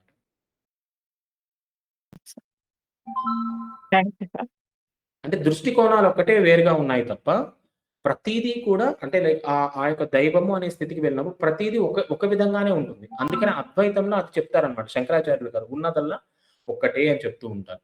ద్వైతంలో ఏంటంటే ఇప్పుడు మన రమణ మహర్షి గారు వీళ్ళందరూ తీసుకుని ద్వైత సిద్ధాంతాన్ని కొత్తగా తీసుకున్నారు. అలా చాలా మంది తీసుకుంటారు. తప్పేం కాదు. ఎందుకంటే వాళ్ళ దృష్టిలో ఆ జ్ఞానం అందింది కాబట్టి అక్కడ వరకు వాళ్ళు ఇదైపోయారు. కాబట్టి మనం కూడా చెక్ చేసుకోవాలి. సరే 2 వేరుగా ఉన్నాయి అనుకున్నాము. 2 వేరుగా ఉన్నప్పుడు ఆత్మే శాశ్వతం అనుకున్నప్పుడు మరి ఈ శరీరం మీద ప్రేమ దేనికి? ఇప్పుడే వదిలేయొచ్చు కదా ఈ శరీరాన్ని. కానీ వదలలేదు. ఎందుకంటే ఈ శరీరంతో పొందవలసిన అనుభవాలు నిరంతరం కొనసాగుతూనే ఉంటాయి. ఎందుకంటే ఈ ఆత్మ ఎంత శాశ్వతమో శరీరం కూడా అంత శాశ్వతమే. మీలో ఎటువంటి భయాలు, సందేహాలు, అనుమానాలు లేకపోతే ఆత్మ ఎంత కాలం శాశ్వతంగా ఉండగలదో శరీరం కూడా అంతకాలం ఉండగలదు. అదే రాంత చెప్పేది. కేవలం మీలో భయాలు, సందేహాలు, ఈ యొక్క అంశాలు, కుళ్ళు, కృతంతాలు, భావోద్వేగాలు ఉన్నాయి కాబట్టి శరీరం నశిస్తుంది అని చెప్తున్నారు. అది మనం చూడడానికి కష్టంగా ఉంది కాబట్టి అంటే దాన్ని నమ్మడానికి మనకు కష్టంగా ఉంది కాబట్టి ఎందుకంటే మనం ఆ ప్రయాణం ఆ విధంగా చేయలేకపోతున్నాం కాబట్టి దాన్ని మనం అందుకోలేక ఇలాగా ఆత్మే శాశ్వతము, శరీరం శాశ్వతం కాదు అనే ఒక బీజం అనేది ఇక్కడ పడింది. కానీ తిరిగి మళ్ళీ ఏం చెప్తారు? అద్వైతానికే వస్తూ ఉంటారు ఎవరైనా కానీ. అది సెయింట్ జర్మన్ చెప్పనివ్వండి, రామ్తా చెప్పనివ్వండి, వల్లార్ గారు చెప్పనివ్వండి, ఎవరు చెప్పినా సరే. అందరూ కూడా అదే అన్నమాట. మరి ఎందుకు ఇలా శరీరాన్ని విడిచి వెళ్ళిపోతున్నారంటే అది ఎవరి ఇష్టం వాళ్ళది. ఏ యొక్క ఆత్మస్థితిని బట్టి ఎవరు ఏ విధంగా కోరుకుంటే ఆ విధంగా వాళ్ళు మార్పు చెందుతూనే ఉంటారు.